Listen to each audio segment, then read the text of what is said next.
Hello everyone, how are you? I wish you all always remain happy and today's topic of video is conjunctions।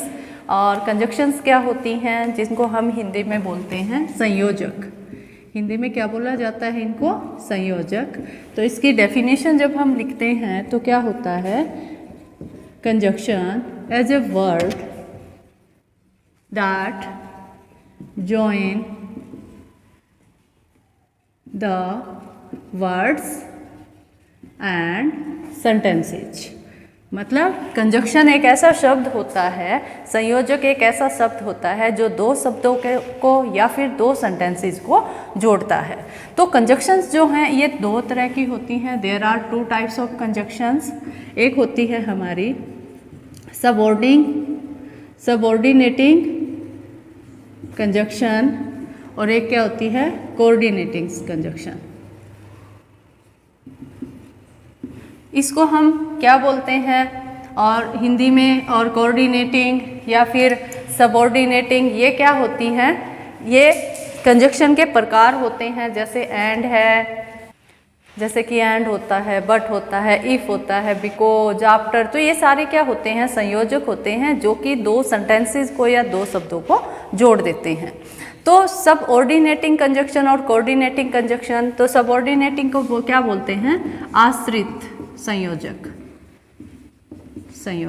और इसको बोलते हैं हम समान पदीय संयोजक। जैसे अपने टाइप्स ऑफ सेंटेंसेस होते हैं ना,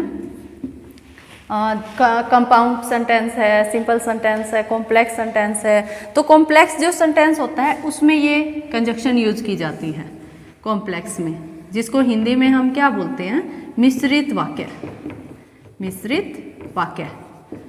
और ये कहाँ पे यूज होती है? कंपाउंड सेंटेंस में हमारे। कंपाउंड सेंटेंस मतलब संयुक्त वाक्य। एक वीडियो इसकी भी मैं बना दूंगी क्योंकि ये भी काफ़ी इंपॉर्टेंट होते हैं। ये क्लाउज में भी काम आते हैं अपने। और जो कंजंक्शंस यूज कर रहे हैं, कई बार क्या हो जाता है, एग्जामिनर जस्ट ये पूछ लेता है what's the type of the conjunction. तो इसके जो एग्जाम्पल्स हैं वो देख लीजिए। कोऑर्डिनेटिंग में क्या यूज किया जाता है? मेनली एंड है, बट है, या फिर अपना जो और ऐसी सेंटेंसेस जिसमें जो कंपाउंड में यूज किए जाते हैं, जो कि जैसे स्टिल है, स्टिल भी यूज वर्ड जो है वो अपने इसमें इस कंजंक्शन में यूज कर लेते हैं हम। इसमें कंपाउंड सेंटेंस है या अपनी जो कोऑर्डिनेटिंग कंजंक्शन होती है उसकी कैरेक्टरिस्टिक्स क्या होती है कि उसमें एक दूसरे से जो सेंटेंस है, दो सेंटेंस होते हैं, दो सब्जेक्ट होते हैं, दो और टू ही प्रेडिकेट होते हैं, और वो इंडिविजुअल भी इंडिपेंडेंट होते हैं। एक दूसरे के अर्थ का उनके ऊपर कोई प्रभाव नहीं पड़ता। लेकिन जो सबऑर्डिनेटिंग कंजंक्शन होती है इसमें सेंटेंस तो दो होंगे बट क्या होगा? वो एक दूसरे पे आश्रित होंगे। जैसे I am reading a book when my father came. ठीक है। और क्या हो सकता है? जैसे you will pass if you work hard. और इसके एग्जाम्पल देख लीजिए एक बार। Ram is an intelligent boy and Shyam is an intelligent boy also. या फिर Sohan is poor but Mohan is rich. ठीक है। तो इसमें ये बट आया है और यहाँ पे जो है ये एंड आया है। ये क्या है? ये कंपाउंड सेंटेंस के अपने एग्जाम्पल्स हैं। और इसमें दोनों जो सेंटेंसेस होते हैं हमारे इंडिपेंडेंट होते हैं, सेम सब्जेक्ट होता है, सेम इसमें प्रेडिकेट होता है और एक दूसरे पे ये आश्रित नहीं होते। लेकिन इसी के उलट आप बोल सकते हो, अपोजिट आप ये सेंटेंसेस देख सकते हो। क्या होगा इसमें? आई am reading a book when my father केम। यहाँ पे लगा लेते हैं व्हेन माई फादर केम। मैं क्या कर रहा था, जो व्हेन है ना यहाँ पे, ये इन दोनों सेंटेंसेस को जोड़ रहा है। आई एम रीडिंग ए बुक, एक सेंटेंस ये है, माई फादर केम, एक सेंटेंस ये है। इन दोनों को ये जोड़ रहा है। और कैसे जोड़ रहा है, ये इस पे आश्रित है।